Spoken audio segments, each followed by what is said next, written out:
hoje, com muita alegria e satisfação, recebemos uma das personalidades mais conhecidas do mundo evangélico, principalmente do mundo evangélico teológico. O pastor, teólogo, tradutor da Bíblia, hebraísta, Dr. Luiz Alberto Teixeira Saião. Vai conversar conosco a respeito dos desafios de ensino da Bíblia e de muitas outras coisas, obviamente, ligadas ao mundo evangélico. Paz e graça, pastor, tudo bem? Tudo bem, pastor Heber, é um prazer grande estar aqui no Vejam Só. Agradeço a honra do convite e olha, é muito bom, eu quero parabenizar vocês por exatamente dar atenção àquilo que é tão caro, valioso, importante para toda a comunidade de fé, não só evangélica, né? Que é a atenção dada à Bíblia. Então vai um grande abraço para todos, sejam bem-vindos e vamos entrar na sintonia aí, porque o negócio é Bíblia a cada dia. Pois é, eu falei uma porção de coisas que o pastor Saião faz e não falei nem a metade, viu? Eu não sei o que ele não faz ainda.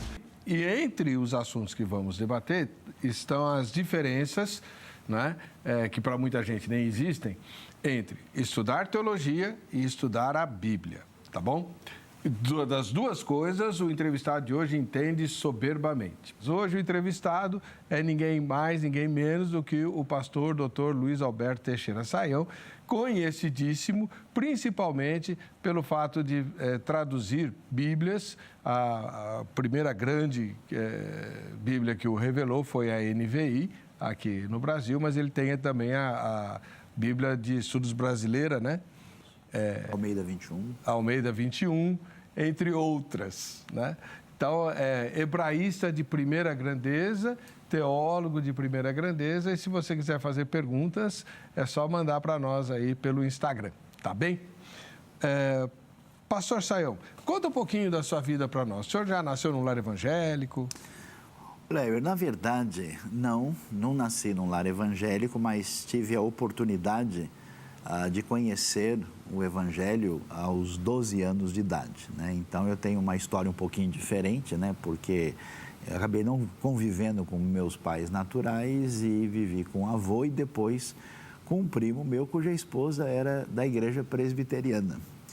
Mas eu saí de São Paulo, né, onde eu nasci. Eu brinco que eu sou desesperadamente paulistano, porque eu nasci no estado de São Paulo, na cidade de São Paulo, no Hospital São Paulo, né? E então saiu enfumaçado demais, né? E aí eu acabei indo morar uns anos no Tocantins, na época norte de Goiás. Eu morei um tempo lá. Meu primo, que não era de origem evangélica, também se converteu e passou até a ser missionário médico entre indígenas, né, com a missão presbiteriana, a missão Kaiowá, né? Depois ele foi para o Mato Grosso e ali eu tive um impacto muito forte, né, de conhecer a Cristo, uma conversão muito intensa, e desde os 12 anos eu passei a ler a Bíblia e estou lendo até hoje, né, com intensidade. Aos 13 eu já tinha uma convicção de servir a Deus e depois, quando eu retornei a São Paulo, eu fui então me aprofundar nos estudos que envolveram, né, linguística, né, hebraico, um pouco de filosofia, teologia e depois com o aprofundamento propriamente no hebraico, tanto, vamos dizer, no hebraico moderno como conhecendo com profundidade o hebraico bíblico, né? E assim, nessa caminhada, né, onde a gente até teve um tempo de proximidade aí, eu me envolvi, sob indicação do Dr. Shed, na ocasião, com um projeto de tradução da Bíblia, que foi a coordenação da Nova Versão Internacional, ao mesmo tempo me desenvolvendo também na área de ensino bíblico-teológico, né? Então eu fui professor da área bíblica e de línguas originais de diversos seminários, no Brasil e fora do Brasil. Eu tenho uma ligação, associação com Gordon Conwell, na região de Boston, onde eu morei. Ainda hoje eu dou algumas aulas, dou aula em Portugal. E aqui no Brasil eu tive uma experiência mais, vamos dizer, detalhada com o Servo de Cristo, né, com o Seminário Batista do Sul do Brasil, no Rio de Janeiro, e hoje na Faculdade Teológica Batista de São Paulo. Então, assim, em resumo, né, a gente... E também trabalhando aí com obras acadêmicas na tradução, revisão, elaboração, né, para exatamente facilitar, né, esse crescimento da igreja brasileira, que eu pessoalmente acho uma igreja muito bonita, muito efervescente, muito, assim, marcada por um aspecto positivo, né, muito grande, mas, assim, essa lagoa tem pouca profundidade, né? Então, ela carece de boa orientação, de crescimento bíblico e de amadurecimento e, olha, Heber, eu diria para você, de equilíbrio. Eu acho que são necessidades vitais do povo de Deus no Brasil hoje. Além de tudo isso que o irmão faz, tem uma igreja local. O irmão está pastoreando? Sim, sim. Aí eu tenho outros, assim, a gente tem um ministério, um trabalho que tem a intenção especialmente de alcançar o povo secular, que chama-se Igreja Batista Nações Unidas. Também temos um canal no YouTube, a gente tem uma ação muito efetiva, né? E ali nós nos reunimos dentro do espaço do World Trade Center de São Paulo, né? E então fazemos um trabalho muito intenso de ensino bíblico, de igreja propriamente dita, mas também um trabalho forte na área humanitária e missionária. Agora mesmo nós estamos recebendo gente que a gente conseguiu resgatar do Afeganistão, né, dessa situação terrível lá. Então a IBNU quer tentar misturar, né, o que é ser igreja com o ensino bíblico profundo, com graça e misericórdia, sintonizados com a boa reflexão. E os cultos são que dia? As nossas reuniões dominicais, elas acontecem no domingo de manhã, a partir das 10h30. A gente faz algo online às 9h30 e durante a semana não temos reuniões lá. A gente tem reuniões de grupos, tá? Porque o espaço ali é um espaço corporativo, é um caminho diferente, né? Mas nós temos 15 anos de vida e já temos várias filhas no Brasil e fora do Brasil. Amém. Mas quem quiser participar é só ir lá. Sim, por favor, tá? Mais do que convidado, será bem recebido, né? Além do culto, tem um cafezinho gostoso na entrada. World Trade Center é na Avenida Nações Unidas. Né? Isso, lá na Marginal Pinheiros. Maravilha. Pastor, já vou começar. Daqui a pouco eu vou mostrar alguns livros mais recentes que ele já escreveu, né? Vamos falar de outros também, mas eu já vou começar com uma pergunta que está atravessada na garganta de muitos pastores antigos, né? Que é a questão que eu queria saber do irmão, que passou por vários seminários, inclusive o Batista do Rio de Janeiro, atualmente está na Faculdade Batista Teológica aqui de Perdizes. Como anda a questão do liberalismo no ensino teológico? Nos anos 70, 80, ela foi muito forte, essa questão. Hoje não sei mais. Então, os pastores mais antigos sempre ficam meio preocupados com essa coisa toda. E aí? Olha, Heber, na verdade, existe, eu diria, uma forte onda liberal presente nos dias de hoje, né? E a gente entende um pouco por que isso acontece, né? Nós temos uma experiência europeia, né, que teve impacto muito forte inicialmente na Alemanha, mas se espalhou por toda a Europa, inclusive em outros ambientes também, que é a tentativa de ler o texto bíblico com base no que a cultura do iluminismo trouxe para nós, que é a supremacia da razão. Então, a tentativa de ler esse texto, ele encontra uma série de desafios, né? Como assim isso aqui é um milagre? Olha, esse texto parece diferente do outro. Então, essa abordagem crítica, que eu posso até dizer que do ponto de vista técnico tem o seu lugar, as perguntas devem ser levantadas. Muito dessa literatura, nas últimas décadas, chegou com muita força ao Brasil. E aí muita gente, vamos dizer, teve a sua formação, a sua formatação teológica a partir dessas referências. Algumas já até ultrapassadas e desatualizadas, né? Eu achei interessante, por exemplo, quando saiu o livro do Ludwig Feuerbach, né, que é um precursor desse liberalismo mais forte. Ele saiu no Brasil não faz tanto tempo e o pessoal está lendo como se fosse a última bolacha do pacote, né? Que foi a primeira. E depois do Karl Barth, ninguém nem presta atenção mais no Feuerbach, né? Aí o que acontece? Esse pessoal, reagindo contra uma teologia muito conservadora, muito fechada, muito limitada e até exageradamente confessional, eles disseram, não, vamos navegar em outras águas.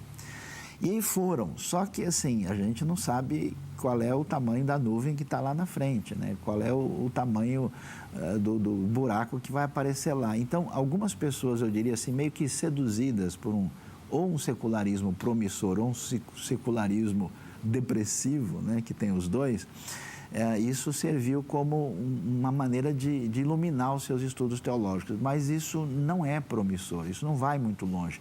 E eu acho que parte da academia foi bastante influenciada, até porque a teologia hoje não é um ambiente só confessional e evangélico, ela está presente e até instituições que têm um outro perfil, onde você tem uma mera abordagem da academia mesmo, né? Puramente sem pensar, vamos dizer, numa espiritualidade mais intensa. E com isso, eu tenho a impressão que eu tenho visto gente mais jovem assim perder referências fundamentais que fazem parte da nossa tradição protestante e evangélica e serem atingidos por uma onda liberal que instiga bastante, mas acaba dando poucos resultados depois. Quer dizer, é muito fácil você derrubar os castelos de areia, né? Dizer que tudo é feio e está errado. Agora, o que você vai colocar no lugar aí é um outro departamento e eu acho que algumas pessoas estão com dificuldades nesse sentido. Talvez isso também ajude a entender a discrepância, né? Eu poderia usar a palavra diversidade, mas diversidade é uma coisa positiva. Discrepância é uma palavra negativa. A discrepância entre grupos evangélicos, uma discrepância tão absurda que você fala... e agora, com essa polarização política, né, muita gente está falando, escuta, vocês estão pensando que evangélico é tudo igual, Silas Malafaia? Não é. Pois é. Né? Há diferenças abissais e acho que uma das razões é essa. Com certeza, nós temos aí, digamos, para usar uma palavra bonita, um degradê, né? Com diferenças, assim, monumentais, né? Onde há gente de perfil teológico que talvez se identificasse como evangélico, que, de fato, entende que o máximo que você pode ter na sua relação com a Bíblia é uma compreensão existencial de si mesmo, né? É uma rejeição do sagrado, é um entendimento diferente de revelação. E aí você tem uma leitura monitorada por uma espécie de pensamento que já determina os caminhos por onde ela vai. Não me parece que isso deu bom resultado, nem na Europa e nem na realidade brasileira. Agora, pastor, uma pergunta que o crente comum faz, né? Teologia não é estudo de Deus? Deus não é espírito? Como é possível estudar Deus sem desenvolver a espiritualidade? Então, o problema é como é que as pessoas encaminham essa espiritualidade. A palavra ela é genérica demais, então quando você vai falar de espiritualidade, uma pessoa entende isso, por exemplo, como uma consagração devocional intensa. Outra pessoa vai entender como uma submissão à revelação divina e uma busca de um conhecimento que atinge a vida e o coração. Outra pessoa vai, por exemplo, passar uma segmentação na espiritualidade dizendo como princípios éticos e sociais que se desdobram dentro da sociedade. E, de fato, a gente tem, digamos assim, na maior parte dos ambientes, o que a gente pode chamar de uma espiritualidade incompleta, né? Lembra aquelas máquinas de cortar frios, assim, que a gente ia pedir, né? 100 gramas de queijo, de mussarela? Então, hoje, a máquina corta muito fininho. A gente vê a pessoa dizendo, boa espiritualidade é só quem faz isso, é só quem faz isso. Curiosamente, existe uma espiritualidade secular, onde o indivíduo diz, olha, como a gente não tem acesso à realidade de fato do sagrado, que é uma ideia pós-kantiana, o que sobra para a gente é uma espiritualidade social. O que a gente pode fazer para melhorar a vida das pessoas é isso que vale, o resto ninguém sabe o que dizer. Então, é uma proposta um pouco radicalizada e é uma espiritualidade que falta. Porque quando você lê a Bíblia, isso que é espetacular em ler a Bíblia, né? Você vê Jesus tendo misericórdia das pessoas, você vê Jesus curando os doentes com poder, você vê Jesus conversando com a mulher samaritana, você vê Jesus conversando sobre teologia com um fariseu. Então, assim, Jesus tem, né, tem aqueles adaptadores que encaixam em qualquer tomada? Sim. Então, Jesus não tem problema. Se ele chega dentro da criança, da mulher, do romano, ele tem ponte de conexão para chegar com o reino de Deus. E hoje o pessoal parece que tem um pino só, né? Se não for desse jeito aqui, não temos conversa. E aí eu acho que falta essa compreensão e, de fato, uma espiritualidade sem nenhum elemento que mexe com aspectos, de fato, espirituais é uma contradição a priori. Pastor, eu vou fazer uma pergunta, mas o irmão fique à vontade, porque, obviamente, o irmão pertence a um ramo denominacional histórico, né? E pode não querer responder.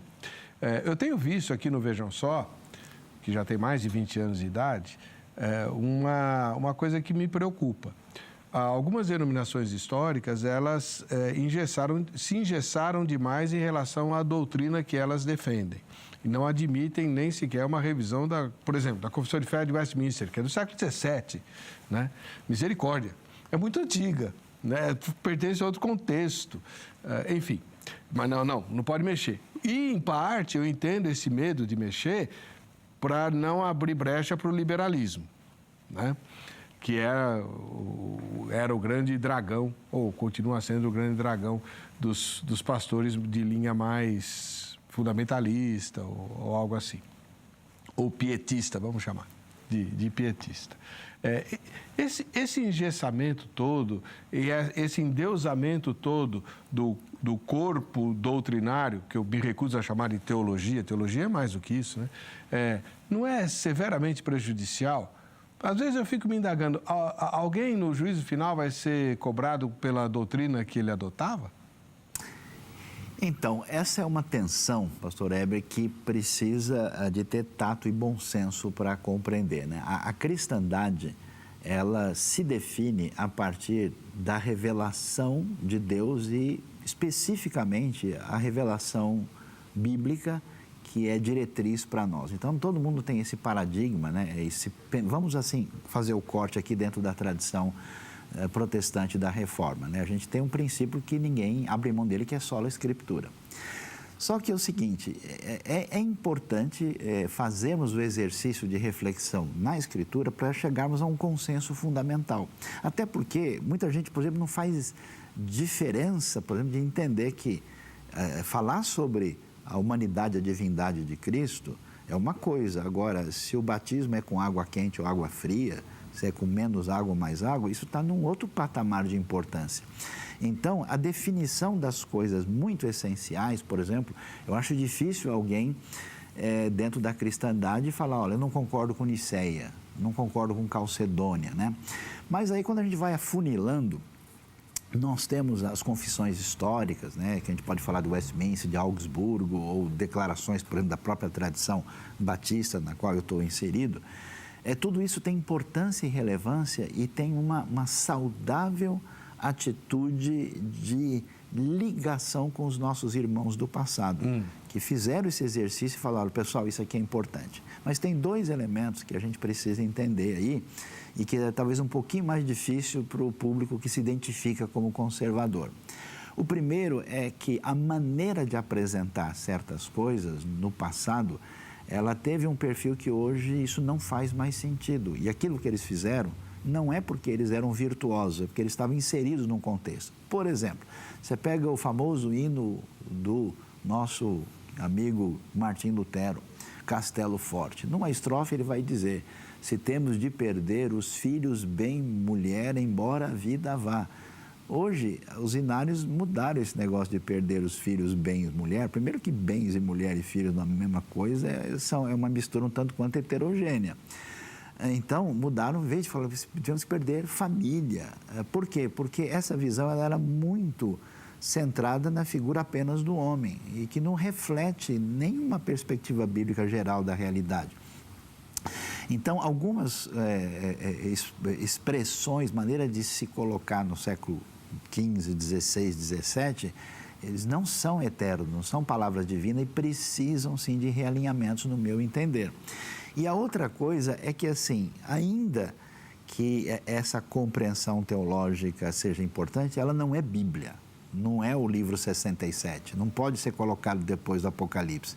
Então, essas confissões, com tato, bom senso, muitas vezes precisam ser realinhadas, até porque surgem dois tipos de elementos nesse processo, que seriam novos modos de pensar, né? Você tem uma filosofia, por exemplo, medieval, escolástica, de perfil aristotélico, depois disso muda, você tem o desafio do racionalismo, do empirismo, do iluminismo, aí depois vem o existencialismo, e isso traz para a gente questões que a Bíblia tem o que falar sobre isso.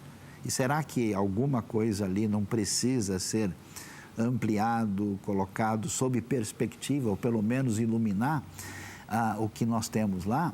E, além disso, nós temos outras questões que, por exemplo, não estavam sendo consideradas no século XVI e que hoje são pertinentes à vida, né? Um exemplo, por exemplo, muito necessário: você não tem preocupações em nenhuma confissão de fé sobre conflitos étnicos e raciais. Isso, nos últimos 100, 200 anos, se tornou um problema muito significativo na experiência humana. Então, contato com bom senso, a gente precisa, Heber, na minha opinião, não ficar olhando para os reformadores, mas para onde eles olharam. Eles olharam para a Escritura, eles descobriram, vamos dizer, fonte de água viva para beber de lá. Fizeram a sua lição de casa e marcaram a história. Só que, às vezes, acho que o pessoal olha muito só para eles e não para a base para onde eles olharam. Então, nesse sentido, a gente deve manter uma posição, diria, tradicional, no sentido de, né, quem sou eu para reescrever a história toda? Como assim, 2000 anos de cristianismo, eu vou, vamos dizer, inventar a roda, eu vou começar do zero? Não, seja mais humilde, aprenda com a história. Mas alguns ajustes, eu acho que o público dito conservador precisa dar uma olhada o que a gente conserva, né? E o que a gente entende que precisa de um arejamento bíblico sobre o tema. Sobre isso, pastor, a gente escuta de vez em quando os jovens mais antenados, tanto com o mundo quanto com a igreja séria, dizerem que uma das críticas que eles fazem é que a igreja propõe respostas para perguntas que ninguém mais está fazendo. Eu acho que eles têm razão em grande parte. Porque é isso que a gente tem que entender, até na própria dinâmica da revelação bíblica. Quando você estuda a Bíblia com atenção, você vai ver, por exemplo, que os textos não estão trazendo para nós ali um tratado de teologia sistemática. O texto está respondendo a uma necessidade que faz sentido no contexto. Então está lá o povo de Israel vivendo no ambiente onde tem Egito, Mesopotâmia, o mundo hitita. O que eles estão dizendo? Olha, essas coisas que o pessoal está divinizando não são deuses. Eles não podem fazer nada. Eu nem vou chamar esse negócio de sol e lua, porque todo mundo vai entender Deus Sol e Deus Lua. Então eu chamo de luminar, maior e menor. Então existe uma resposta, uma interação com aquele meio.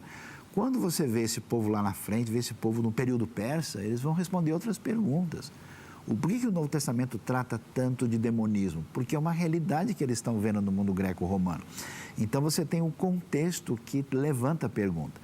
E, de fato, às vezes você vê pessoas discutindo questões que, vamos dizer, foram vitais, né, no século XVII ou no século XVIII, e, às vezes, você tem, perguntas tão impactantes e necessárias nos dias de hoje, e que muita gente do contexto teológico, vamos assim dizer, não sei o que eu vou dizer em relação. Então, nesse sentido, a gente tem a Bíblia como um manancial rico, diversificado. Olha que coisa interessante, um grupo resolveu evangelizar em Paris.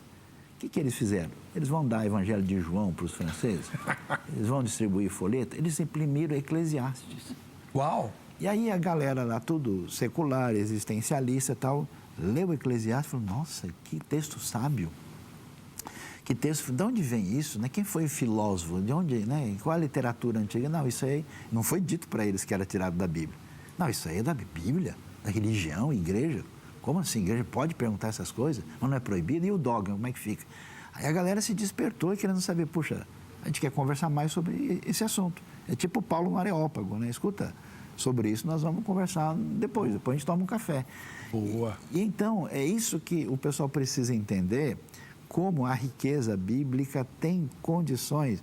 E, de fato, assim, as demandas de uma nova geração, elas fazem perguntas que, se a gente for olhar direito, a Bíblia tem conexão para lidar com isso, e isso é importante.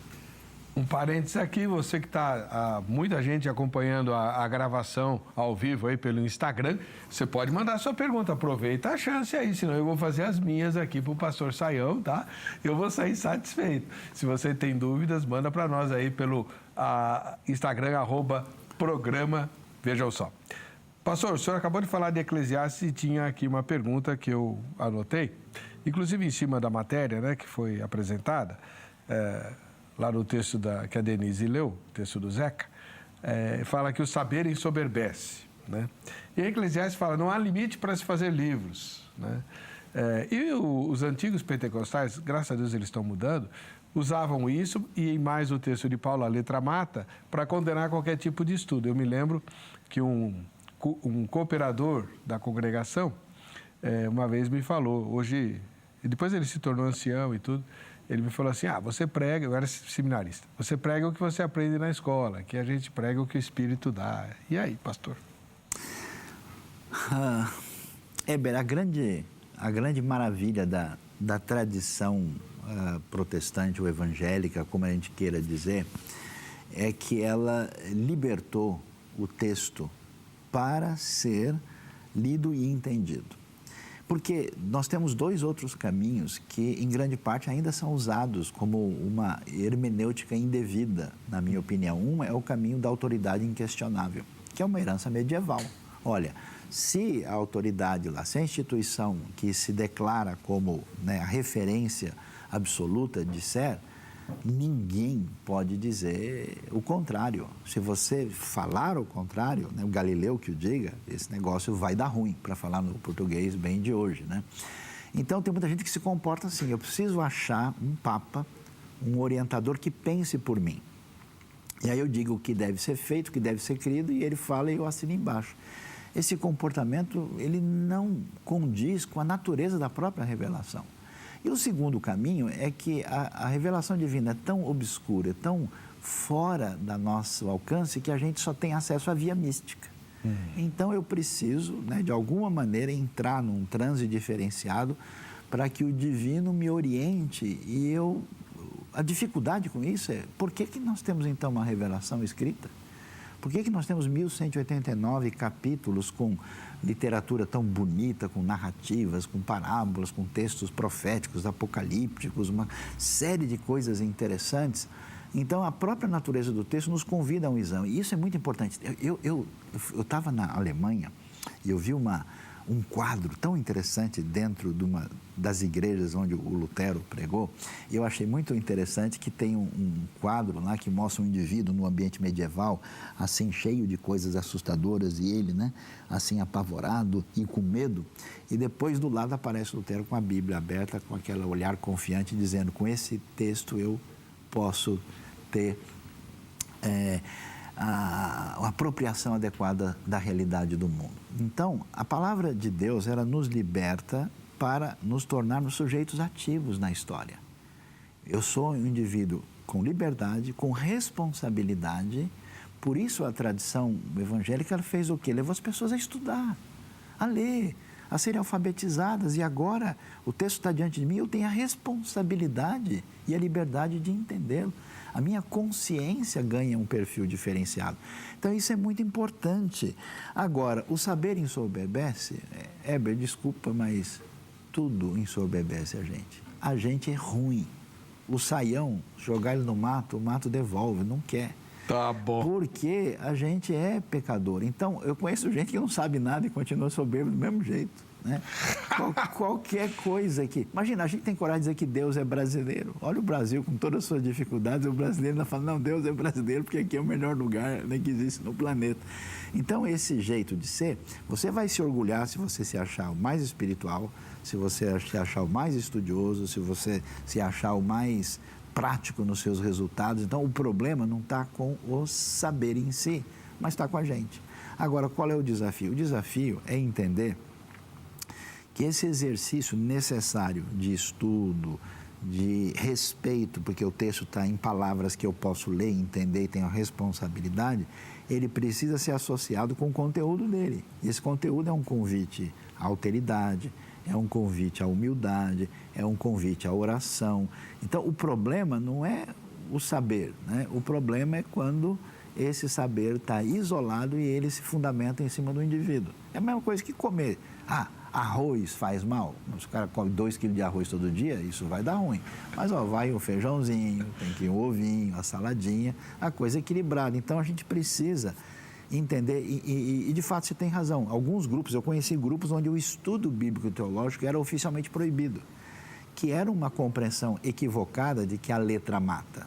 A letra mata está falando do legalismo em Gálatas, e não de que a pessoa não deve estudar a Bíblia. Então, por causa disso, e talvez receosos de exageros de pessoas que eles não entendiam por que eles tinham agido como eles agiam, a reação foi privilegiar a via mística de espiritualidade que certamente mais cedo ou mais tarde vai trazer desdobramentos negativos. Então, não pode ser assim. É preciso estudar, o estudo não tem fim, porque a realidade de Deus à nossa volta, ela, né, aliás, a gente só está participando desse Vejam Só aqui, e o pessoal está assistindo porque alguém um dia estudou a realidade do mundo criado por Deus e permitiu todo esse avanço tecnológico. Eu vou fazer uma pergunta, mas você vai responder depois, tá? Porque chegaram aqui algumas colocações. A pergunta é em cima do que você acabou de falar, né? Existe, graças a Deus, esses grupos estão se abrindo, né? E tinha um grupo aí até que proibia, dizia que a imagem da TV era a imagem do capeta e não sei o que e tal, da besta. E hoje tem até site, né? Enfim. Então as coisas evoluem, graças a Deus. Porém, tem acontecido um fenômeno que eu tenho visto aqui no Vejam Só, entre outros, de algumas igrejas que tinham uma tradição fortemente arminiana e os seus pastores foram estudar e tal, e estão se tornando calvinistas. E isso, como é que fica? Mas depois você fala. Se é que isso é um problema, sei lá se é. Eu fico pensando assim na perspectiva da eternidade. Lá no céu isso vai fazer diferença? Tá. Enfim, o pastor Williams Cruz diz: Dr. Luiz Saião é uma autoridade respeitada, devemos ouvir. Concordo plenamente. Aí o Rogério Souza faz uma pergunta. Em sua opinião, por que nossas escolas bíblicas estão vazias, a escola bíblica dominical, ao invés dos cultos? O culto está cheio, a escola dominical está vazia. O que fazer para melhorar a frequência das nossas EBDs? Então, Heber, a questão da EBD, ela passa por uma série de situações que precisam ser consideradas, né? A idealização da EBD é coisa de mais de 200 anos atrás, na Inglaterra, com Robert Reich e tal. E aí o que acontece é que, primeiro, a gente está numa dinâmica de igreja muito diferente dos tempos antigos. Via de regras, as EBDs acontecem em domingos de manhã e a maior parte delas antes do culto. Só que assim, nos tempos idos, as pessoas iam dormir às 8, 9 da noite ou até mais cedo e levantavam às 6 da manhã e 9 horas já estava tarde, né? Hoje não, hoje a pessoa tem um sábado muito complicado, levanta de madrugada, vai levantar as crianças, dar café, a igreja não é do lado, não é do bairro, o cara vai dirigir, então tem uma logística do mundo contemporâneo que é uma logística diferente e não funciona igual. Segundo, grande parte das EBDs estão, vamos dizer, desatualizadas, né? Então você tem lá, por exemplo, você tá concorrendo com um estudo disponível no seu celular, né? No smartphone, toda parte de alta qualidade. Você vai ver alguém, às vezes, mal preparado, que deu uma olhadinha na revistinha um pouquinho antes de subir ali e para, muitas vezes, apresentar uma aula que não é, de fato, a melhor possibilidade. Então, as pessoas se sentem desmotivadas, eles têm a impressão que eles podem ter acesso a um conteúdo maior e melhor em outras partes. E curioso que, embora a EBD esteja perdendo força, a busca por conhecimento teológico tem aumentado muito. Como é que a gente sabe? Pelo nível de publicação, pela quantidade enorme de editoras que surgiram nos últimos anos disponibilizando esse material e até pela realidade dos meios de comunicação e pelo que a internet disponibiliza. Então, eu tenho a impressão que, embora parte das igrejas históricas, de fato, esteja perdendo a sua relação mais aprofundada na média com Bíblia, teologia, assim, eu acho que a EBD precisa de uma reformulação metodológica na hora de apresentar esse conteúdo, porque as pessoas têm horários, né? Por exemplo, a gente faz bastante conteúdo de ensino digital. É curioso que no horário você tem 5, 10% vendo. Depois de 2, 3 dias você vê que o número 10, 20 vezes maior, porque o sujeito viu no horário dele, saiu do plantão. Agora ele é outra dinâmica, outro mundo, especialmente nas cidades maiores. Perfeito. Agora, pastor, e aquela questão lá das denominações tradicionais começarem a mudar o seu pensamento teológico, os seus ministros começarem a mudar e aí eles entram em conflito, porque vão estudar teologia e acabam se questionando, né? Mudança de posição teológica? Então, veja, o que acontece, né? A gente tem uma grande parte da igreja brasileira que se formou, né, nessa efervescência de fé com pouca orientação teológica. E até mesmo nos ambientes, às vezes, ditos mais tradicionais. Muita gente tinha um conhecimento teológico bastante limitado. E o que acontece? Quando esse caminho, né, se desdobra diante do indivíduo, ele vai pegar uma avenida que parece ser mais promissora. E nós temos um fenômeno que eu acho que tem duas explicações, uma no mundo completamente mais amplo, lá fora e aqui, que é a busca de uma teologia marcada por certezas e devido encaminhamento que seja suficientemente completa. Então, por exemplo, no mundo de fala inglesa, particularmente nos Estados Unidos, nos últimos 20 anos você tem um caminho muito crescente de um neocalvinismo. O que é o neocalvinismo? É a retomada da teologia reformada, às vezes com um perfil um pouco até radical, e que com muitos grupos caminhando para uma indefinição, para um misticismo muito grande, o liberalismo, a pergunta é que barco a gente pega para chegar finalmente ao outro lado do rio. Então, a proposta neocalvinista ela foi atraente, ela tem diversos ícones, pessoas de expressão que fizeram um trabalho teológico assim mais completo e definido, então ela ganhou força nos últimos anos. Né? Até porque, agora vem a outra questão, do ponto de vista filosófico, num mundo excessivamente existencialista que proclama a liberdade como referência última, é muito razoável que alguém procure um caminho numa outra direção para temperar esse desequilíbrio. Na realidade brasileira, aí tem um componente um pouco diferente, na minha opinião. Além do fato do pessoal estar muito incipiente e muito voltado para uma via mais assim de espiritualidade e pouca teologia, o brasileiro, na sua herança portuguesa, ele sempre foi muito atraído por tudo que dissesse para ele que as coisas são assim mesmo. Então, essa ideia de que tudo é definido por Deus, que tudo está, né, as coisas são desse jeito, ela é um leito onde o rio corre fácil. Então, eu acho que existe uma facilidade, porque antes o sujeito ele era do ambiente, vou dizer, mais místico, mas foi Deus que me trouxe, foi Deus que revelou, foi Deus que me chamou. E isso encontra um caminho, né, de racionalizar um pouco mais que favorece isso. Isso não é de todo ruim. Isso, eu não sou nem propriamente calvinista, nem arminiano. Eu acho que as duas perspectivas têm aspectos importantes da fé dos quais a gente não abre mão. A conexão entre elas é que é a nossa dificuldade teológica.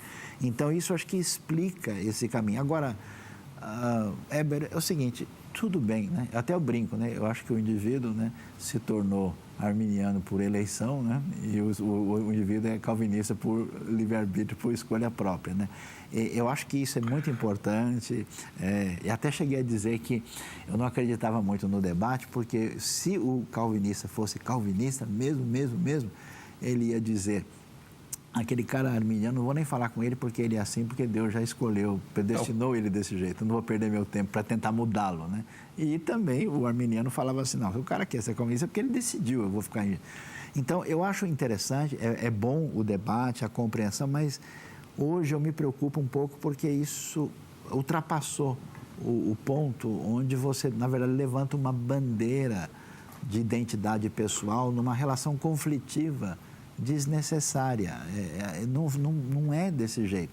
Então, eu acho que esse caminho, ele faz sentido, ele de alguma maneira vai ser enriquecedor para esse pessoal que está aprendendo de outras fontes importantes, mas não se pode radicalizar, não se pode... E olha, toma cuidado, porque você vai, né, nessa vibe de sair de um extremo para o outro, daqui a pouco acaba o gás aqui, e aí você retorna e você, então, cuidado, porque a amplitude da realidade é muito maior do que a gente vê à primeira vista.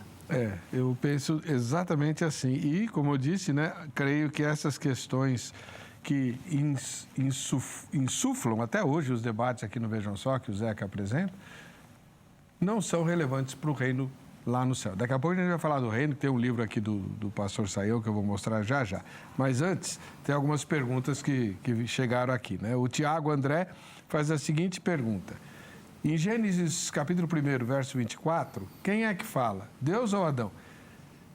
Capítulo 1, verso 24. Alguém tem uma Bíblia aí que possa me... Porque eu pensei que era outro texto. Não é o que eu estou pensando. Enquanto isso, enquanto localizam lá, a Amanda Rodrigues... Amanda Rodrigues faz uma pergunta que reflete aquilo que a gente estava falando agora há pouco. Ela fala assim, pastor Sayão, o que o senhor tem a dizer sobre doutrinas? Aí o que ela chama de doutrinas? Saia, proibição de maquiagem, né?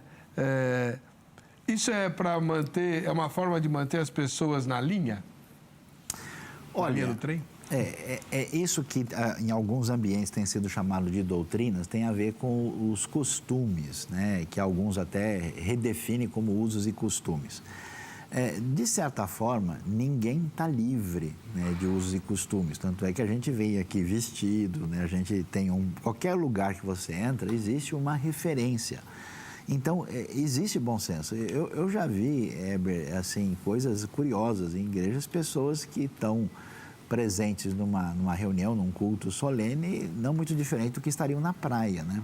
E aí a pessoa, a gente vê que não tem bom senso. Então, com essa preocupação, muita gente caminhou numa direção de uma microética acentuada.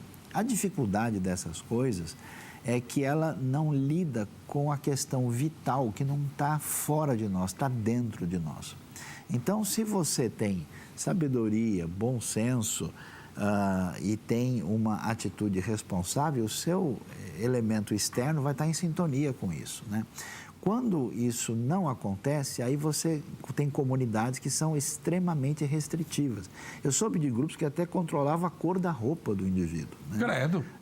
Não, acho que só podia pôr roupa azul, não sei se é porque o céu é azul ou qualquer coisa do tipo. E assim, nesses detalhes que a gente acaba vendo, por exemplo, na tradição judaica mais radical, né? O farisaísmo que é confrontado por Jesus é exatamente quando a gente começa a coar mosquito e engolir camelo, né? Coisa assim, o mundo está aí em desespero por causa de uma guerra nuclear, tem sequestro de gente, pessoas sendo roubadas para retirar o órgão, tráfico humano, e a gente está discutindo se o sapato do cara é vermelho ou preto. Quer dizer, é uma loucura, isso não faz sentido. Agora, é claro que do ponto de vista individual, a gente precisa ter bom senso, porque tem pessoas que, independente da saia ser mais curta ou da calça ser muito à vontade, né? Quando você está num ambiente, você percebe que você é o único, ou você está totalmente fora. Ninguém vai num velório com roupa de desfile de 7 de setembro, né? Porque não é pertinente. Então, tem gente que tem que se mancoar. Então, a gente deve dar orientações, deve valorizar o bom senso, mas esse tipo de dispositivo equiparado à doutrina realmente é uma coisa que precisa de um realinhamento. Pois é, a pergunta, ela está com a referência errada, porque Gênesis 1:24 é Deus falando, produz a terra, a alma vivente e tal. Então é Deus que está falando lá. Que é 2:24, então? Eu acho que o texto, que é quando fala assim, esta afinal é osso dos meus ossos, carne da minha carne, é Adão falando. Em seguida vem o seguinte versículo citado pelo Senhor Jesus. Por isso deixará o homem pai e mãe, se unirá à sua mulher e serão ambos uma só carne. Quem é que está falando isso? É Deus ou Adão? E se é que isso faz diferença? Não, faz diferença. Quem fala é Deus, porque a explicação vem na sequência, né? Então, por isso, inclusive, a razão por que Efésios vai citar é porque isso é um princípio significativo. Porque a gente não tem muito entendimento disso porque a gente vive no Ocidente individualista, né? você não é ninguém no mundo hebraico antigo. Você só é em função da sua relação de pertencimento. Quer dizer, você... Por isso que é tão importante Isaías, filho de Amós. Quem é você? Você é o filho do seu pai. Você é do clã tal, você é da família. Quando Boaz vê a Ruth e começa aquela conversa toda animada que vai dar em casamento, ele vai perguntar para o capataz lá, e a gente tem na tradução, quem é aquela moça? Mas no hebraico não diz isso. Diz Lemi Haneara Hazot. A quem pertence aquela moça? Você sempre é parte da comunidade. Você é parte da família. Então, assim, você deixar pai e mãe para iniciar um novo núcleo é um uau, é um negócio muito valioso, muito significativo. Então, isso é marcado lá, porque você faz parte dessa realidade familiar, e o que aconteceu agora nessa união do homem e da mulher para formar a nova família é algo tão emblemático, que merece um holofote tal, que diz, deixará para ser essa nova unidade, porque antes você existia por causa da unidade anterior. Então, assim, a dinâmica tem a ver com esse mundo, né, que é tão diferente. Hoje o cara fala, tenho vontade de fazer isso, ninguém tem nada com a minha vida. E, bom, que bacana, pastor. Olha. É muito legal isso. Viu só? Um outro jeitão de entender a vida, né? Ai. O Natan Carvalho faz a seguinte colocação. Triste, a teologia reformada não reconhece o batismo com o Espírito Santo. É verdade? Olha, eu acho que ele tem um pouco de razão. Porque a teologia reformada e a teologia histórica da qual eu faço parte, ela tem que reconhecer que ela trabalhou muito com uma teologia sisuda e bastante racional, onde a gente tem tudo dentro da caixinha, né? Mas um dos elementos importantes, até quando a gente lê a teologia do Wayne Grudem, você já vê que ele saiu um pouco fora dessa caixa, né? Você tem tido experiências, a história do Jack Deere, lá de Dallas, né, que escreveu um livro, Surprised by the Spirit, né? Quer dizer, a pessoa da linha tradicional, ela fica assustada que ela vê um monte de experiências aí que não fazem sentido e que, de fato, depõem contra uma espiritualidade. Mas não quer dizer que não existam experiências valiosas e importantes que a gente tem na história das nossas tradições. Vai ler o livro do Ashbel Green Simonton, vai ler a história dos avivamentos antigos. Então, é necessário dar um espaço. Agora, a questão é que se batismo do Espírito Santo é uma doutrina, aí a gente precisa estudar um pouco mais. A experiência com o Espírito, o avivamento espiritual, sim, mas uma doutrina do batismo do Espírito Santo, conforme apresentaram na tradição pentecostal, isso precisa de alguns retoques e ajustes, porque não é tão determinante como alguns tentam sugerir. Eu acho que a efervescência e a espiritualidade intensa e dedicação pentecostal é lição para as igrejas históricas, e o ajuste doutrinário, a maneira de colocar isso de uma maneira mais nítida, né? Porque, eu vou dizer, eu sei que o pessoal talvez vai ficar chateado comigo, mas não tem problema. Dizer que uma pessoa é espiritual mesmo e que ele faz diferença só porque ele fala em línguas, isso não tem fundamento nem em 1 Coríntios. Paulo diz, bom, pessoal, vamos parar com isso. Vocês vão ficar falando em língua, o cara que vem de fora não vai nem entender, vai achar que vocês são malucos. E isso, então, precisa de equilíbrio, né? Então, nem tanto lá, nem tanto cá. A gente precisa conversar.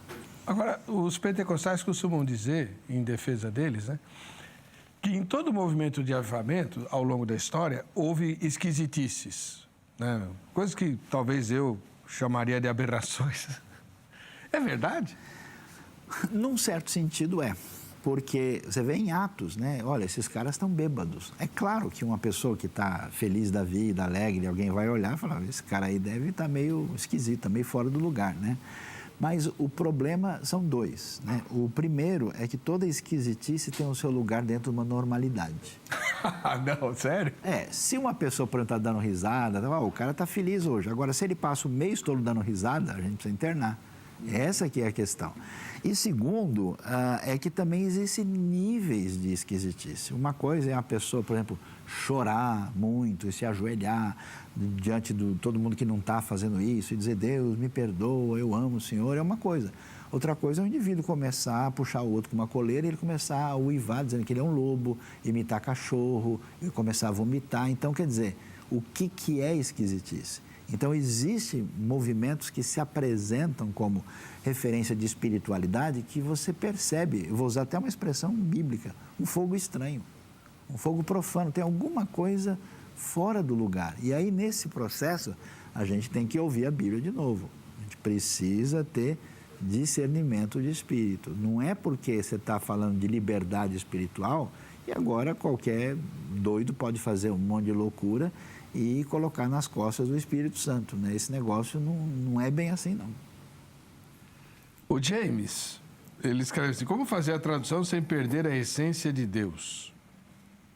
Você teve algum problema por traduzir as Bíblias? Então, aí é uma coisa importante, né, que talvez seja um dos focos muito valiosos da nossa conversa aqui, né? A mensagem bíblica é muito simples, a mensagem fundamental. Aquilo que é responsabilidade de todo cristão está muito claro, né? A gente tem que amar Deus sobre tudo, ao próximo como a si mesmo. A gente crê em Cristo Jesus, é perdoado. Vamos dizer, o básico da fé uma criança pode entender. Só que não é a mesma coisa de entender a Bíblia como um todo. Porque a Bíblia é um livro antigo. Foi escrito em hebraico, em aramaico, em grego, num outro ambiente, outro contexto geográfico, histórico, cultural. Então, assim, não tem como você aproveitar bem a Bíblia sem estudar. Não tem esse jeito. Ah, não, mas eu não sigo o livro. Eu sigo uma pessoa, eu sigo Jesus. O que? Ele aparece no quarto para falar com você, para dizer qual é o sentido do texto? Você não tem essa realidade do primeiro século ou do período antigo, você tem que estudar. E esse estudo, ele nos traz muita informação valiosa. Então, quando você conhece a língua original, é humilde o suficiente de ir atrás de toda a erudição que está disponível sobre o assunto, você vai entender. E aí, isso é possível você colocar na língua receptora de uma maneira que as pessoas recebam isso.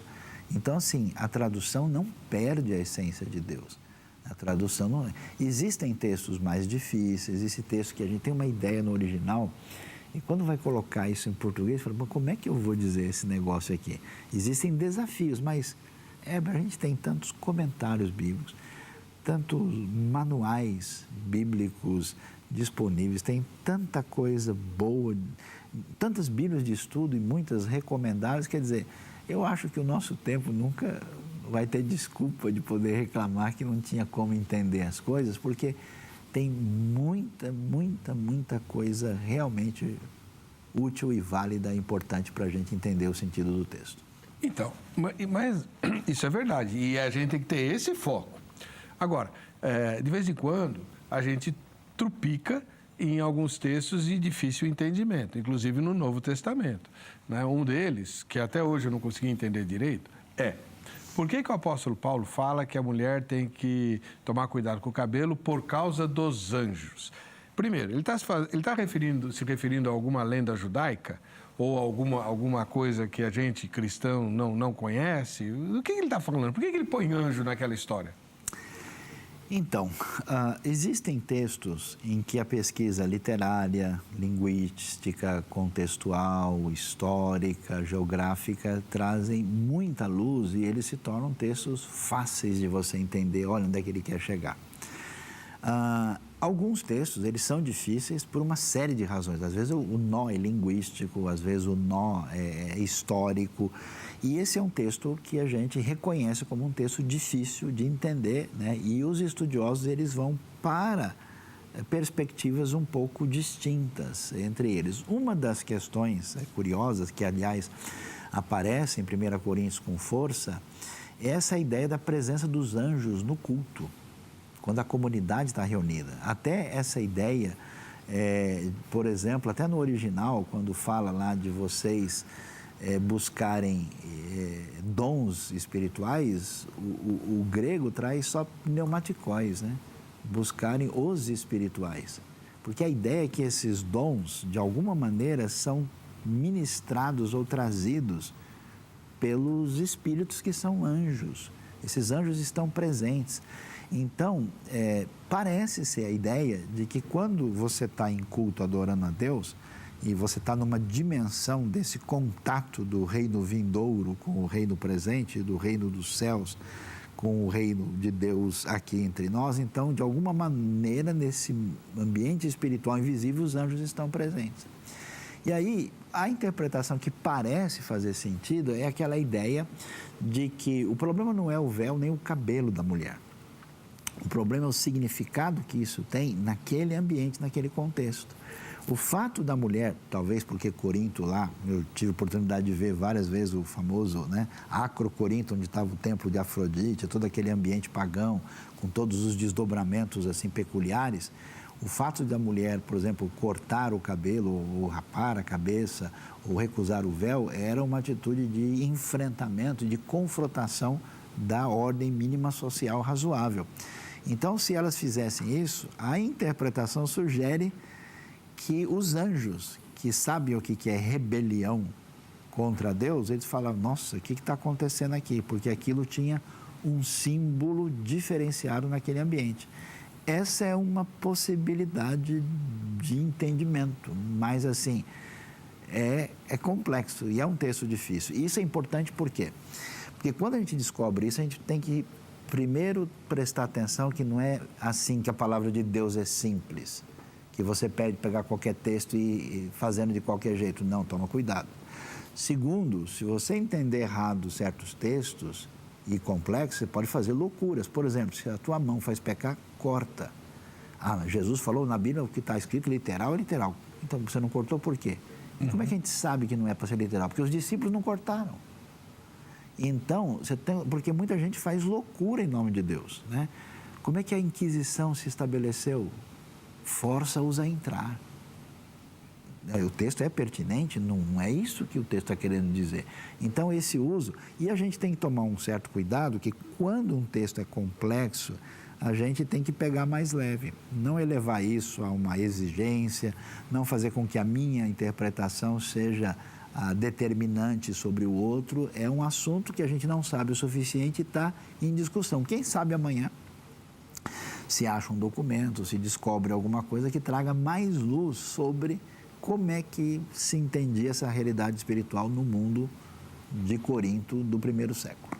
Aleluia. Tá vendo? Bom,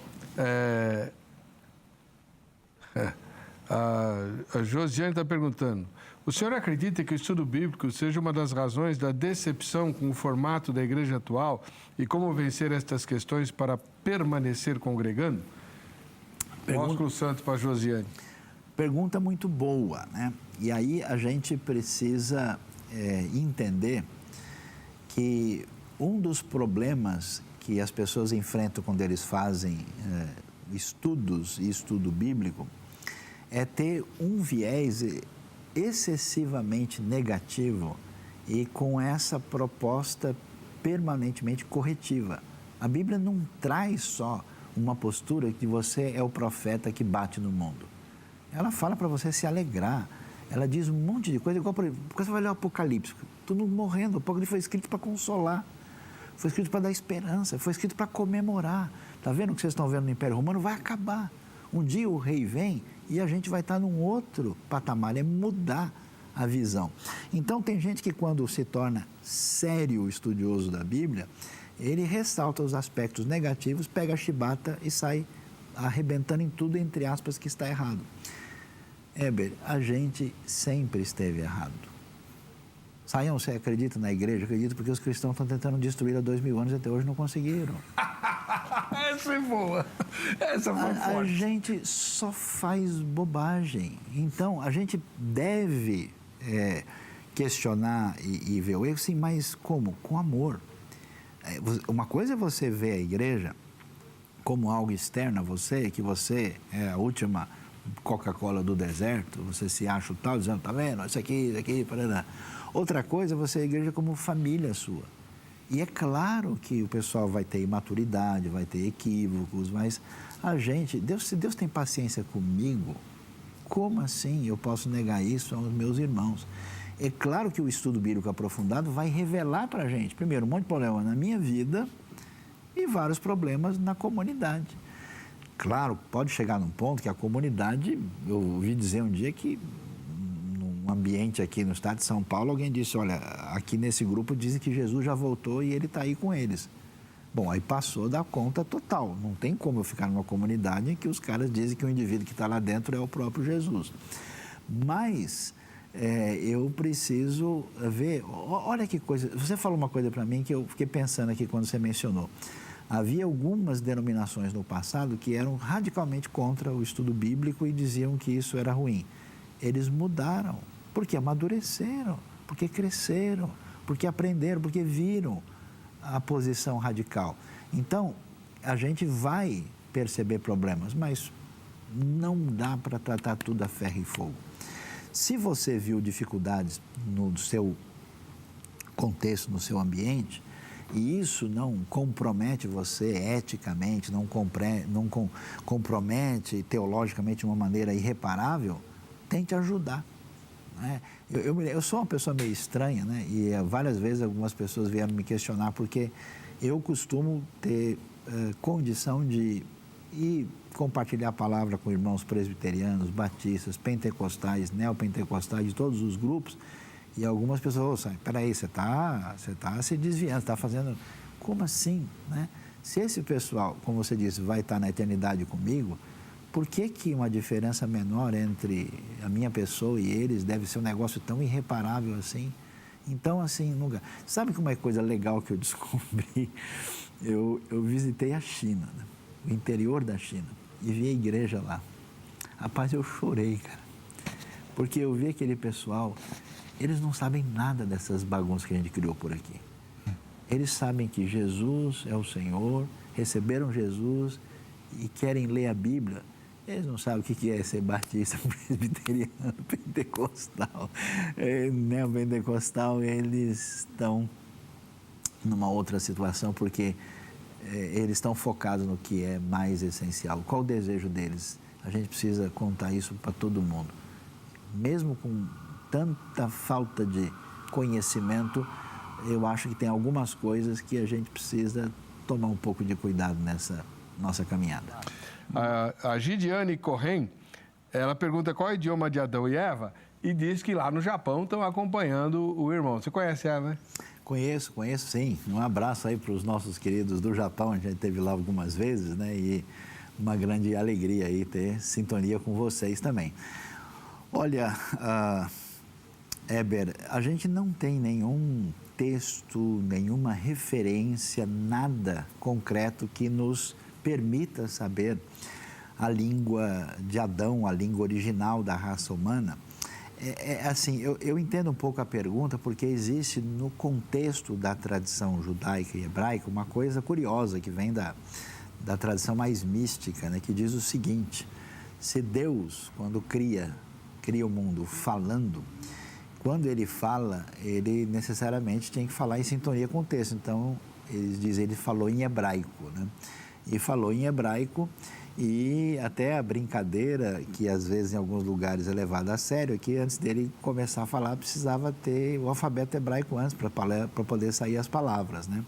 Então, isso acaba sendo uma visão que coloca o hebraico numa dimensão além do que o texto bíblico propõe, porque, na verdade, o hebraico é parecido com o dialeto cananeu antigo. Ele é parente do fenício, ele tem coisas próximas do ugarítico e do acadiano. Essas línguas também são semi-sagradas.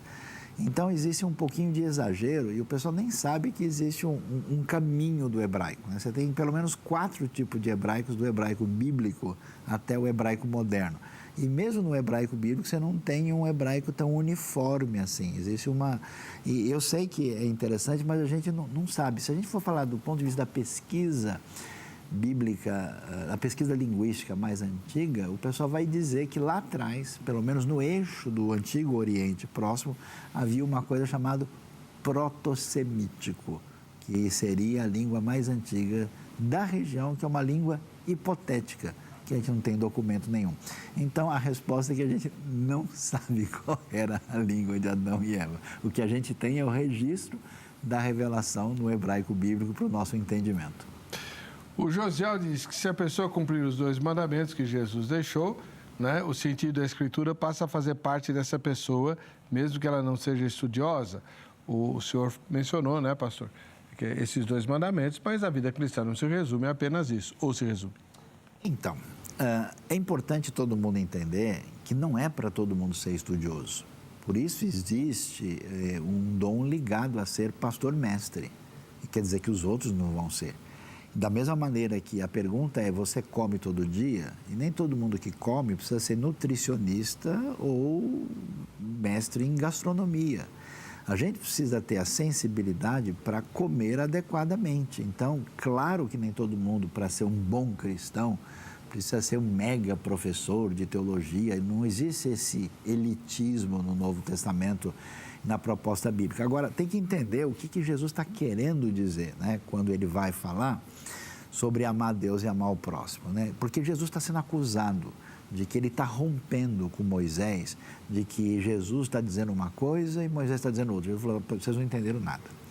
Na verdade, o que eu estou dizendo para vocês é que o pessoal que está ensinando a lei para vocês, eles estão com a colocação inadequada e indevida. Na verdade, estão trocando, inclusive, a lei de Deus por tradições humanas, e eles estão ampliando certas coisas sem licença de Deus, e eles não estão entendendo a motivação por trás do mandamento.